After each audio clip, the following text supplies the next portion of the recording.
Hi everyone, this is Jim. Welcome to this postmortem of my Blitz game number 553. I had the white pieces here and played e4.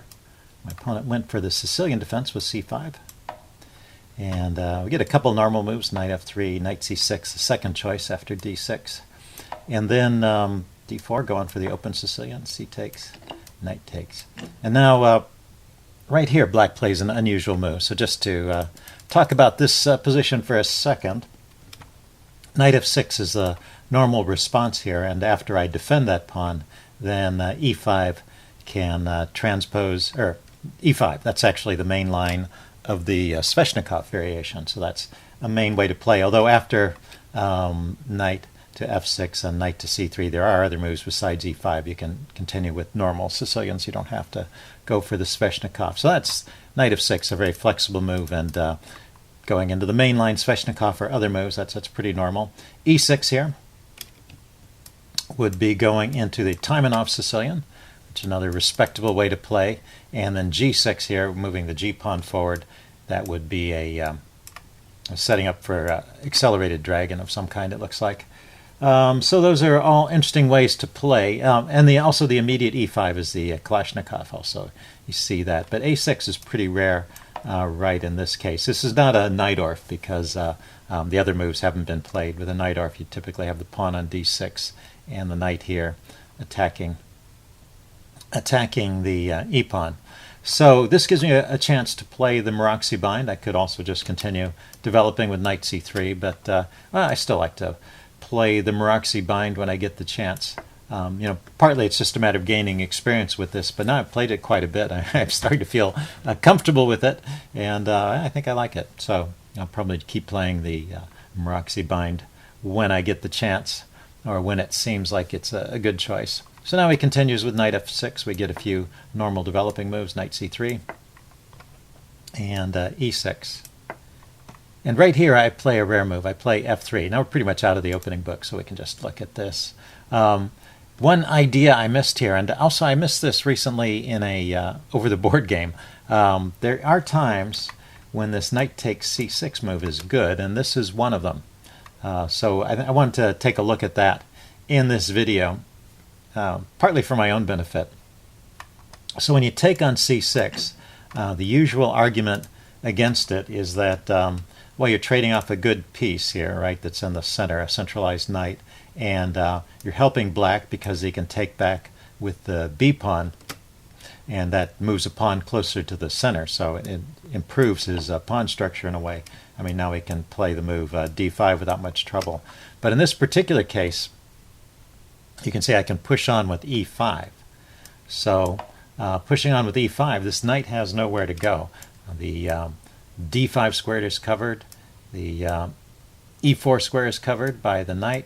These two squares are covered by the queen over here.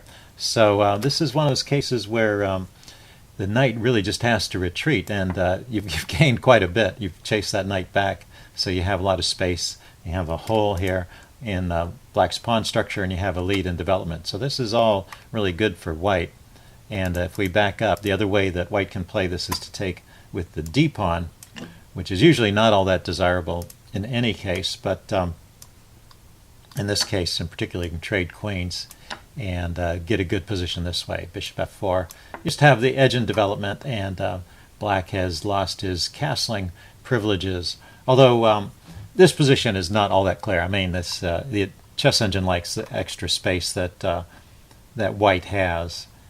There is maybe a problem piece here in the dark squared bishop, so you should probably be willing to play this with white, but it's not as much fun with the queens off. So anyway, just an interesting point that, I don't think about this move, knight takes c3, very often, but there are times, knight takes c6 rather. I don't think about that move very often because it's often bad, but in this case, it's the right thing to do. Okay, I played f3. And he played d5 immediately, busting up the center. This is good play from black. He plays this part pretty well. So I take, he takes back, I take, and he takes with the knight. And now I didn't like these moves. Knight takes c3 here, messing up my pawn structure. And I thought, well, maybe I could move that knight away and avoid those exchanges. But actually, and the move I played was knight e4.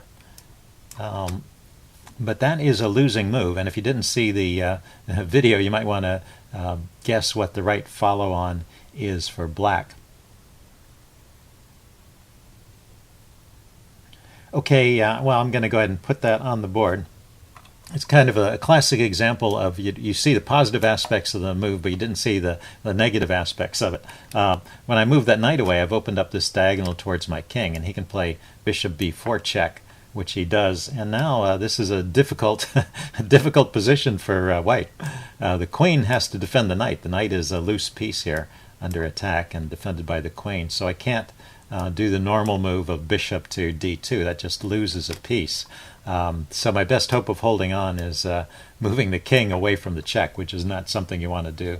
So, so I was doing fine, but actually this is all up until that. I mean, I was doing fine up until that one move, knight e4.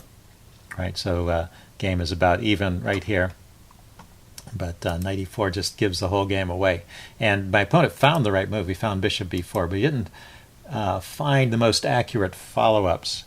So I think this is another kind of instructive moment. This knight, as I pointed out, is already loose, and there are ways for him to attack it, and particularly the move queen b6 not only attacks the knight, but it also pins the knight, and looks like it pretty much wins a piece here, although there are, it's not entirely simple. But this is kind of an interesting variation. The computer finds a number of clever ways to avoid losing the piece immediately, but it's still going to be a big disadvantage to white. So he's attacking this knight twice. I'm only defending it once. Can't move the knight because it's pinned, and if I bring the bishop up to defend it, he can just chop that off with his knight, so that doesn't help. So the response here to try and hold on to things, the best response here is a3, kicking the bishop, which I might not have found. And the idea is if the bishop just retreats, holding on to this knight, then this funny move, knight to c3. The knight can come back to where it was now that this bishop is no longer here, threatening to trade it off. And I wonder if I could have played knight c3 immediately there. But the knight attacks d5, which is loose. And if he trades knights, it brings a pawn here to support my knight. So it's a way of kind of wiggling and squirming and holding on to your material. Pretty clever. Let's see. If instead of a3, if the knight were knight to c3 immediately, is maybe an idea. Knight takes c3. Oh no, because pawn takes c3, the bishop takes. So that doesn't work at all. So that's why you chase the bishop first with a3, and then if the bishop retreats, you play knight c3, and that's how you can wiggle out. But of course, black has other options here, and including just taking, because at this point, say he takes my knight. This is really the main line. I take his bishop, and then I've maintained material equality for the moment, but there's still this discovered check against my king, which he can exploit with knight c2 check, and he can pick up the rook in the corner. So I'm just losing vast amounts of material after that queen b6 move. He just castled, which is good enough to keep an edge for black, and black keeps an edge for the next portion of the game. I'm still in big trouble because my king is over here. It's exposed, and I can't. It's going to take some moves to get my pieces out. This knight here is still loose, so lots of things are bad about my position. Anyway, and he plays pretty well for the next few moves. So knight takes c6. But I have to say, this idea of queen b6 and putting more pressure on a piece that's already loose is something that he should have spotted probably. So after he castled, I decided to dissolve this weakness. I get rid of my loose knight there. Knight takes c6. He takes back. And then I try and develop a piece with bishop c4. Cancel that. Bishop c4. Okay, and also trying to put some pressure on the center. But throughout all of this, black is keeping an edge. Now let's see. He brings his bishop out, bishop e6. And I trade off a few pieces. It just seemed like I was in so much trouble here I needed to get rid of some material. Although it looks like this wasn't the best choice. I can take back with the pawn and chase my knight away. He took back with the bishop, still keeping an edge to white. But maybe I'm getting my queen in the game, hitting his bishop over here. Drops back to bishop a5, and I get my bishop out, bishop to e3. So, I've got a little bit of breathing room, but still big advantage to black in this position. He goes rook b8, hitting my loose pawn, and then bishop to b6, hitting my queen. Looks like rook to b4. It's interesting. Well, I still have to waste a couple of moves to get my rook out of the way and get my king back to safety. But other than that, the material is actually even. I mean, the only material advantage that black has in this position is the two bishops. So it's all about the activity of the pieces if you look at this computer evaluation. And some of these moves are kind of hard to find. Rook b4 is not, well, it's attacking my queen and putting more pressure on the knight. So there's a logic to that. Okay, he played bishop b6, attacking my queen in a different way. And I played knight to c5. Kind of walking into a pin, but it seemed like a better option than retreating the queen and allowing him to trade off this bishop. I felt like I needed to try and defend this diagonal. He goes rook e8. Yeah, and somehow just by not playing the best moves here, he's allowed me back into the game. So the game is now down into the range of about even. Let's see, I went rook a c1, defending this knight here. He goes queen to e7. And then I bring the other rook out, rook h to e1, putting it opposite the queen. He goes queen to d6. And go bishop to f4, hitting his queen. And rook takes e1 here needs to be played. So his queen is under attack. Yeah, this is not so simple, right? This looks like a dangerous threat. So probably, I would say the queen d6 move is probably the origin of this. He put his queen on this line where I can skewer the queen and pick up the rook behind it. So even though it's not technically a mistake, that's the beginning of his downfall. So right here, a move like rook d to b8, rook b to d8 is what the engine is recommending, putting the rook opposite my queen, and an even game.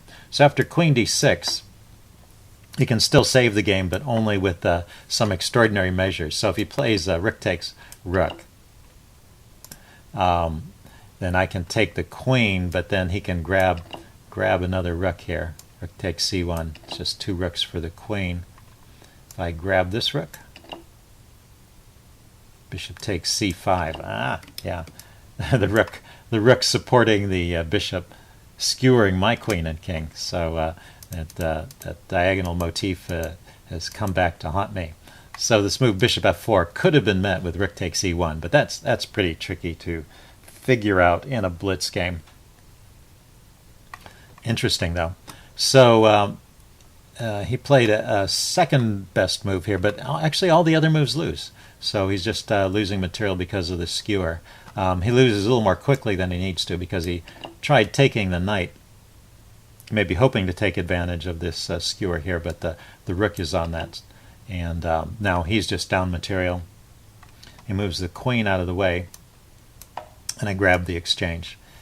Oh, cancel that. I traded rooks first. I figured it was better to be in this situation without the extra rook for black. So I just have a rook against a bishop. So it's a pretty straightforward endgame win. This is there are enough pawns on the board. That's one thing. So I will be able to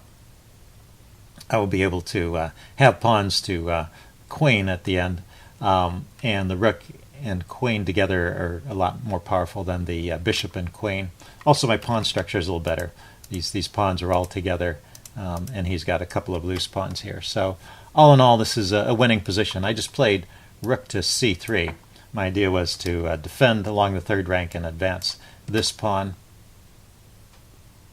Although it's not quite defended, I can't play that immediately. Anyway, my opponent decided to resign here. I guess a little bit discouraged by the change of the tide. Although I suppose it's still complicated enough that he might have been able to get back in it if he had played on. Anyway, interesting game. Hope you guys enjoyed this. Leave any comments you have in the section below, and I will see you again soon. Bye.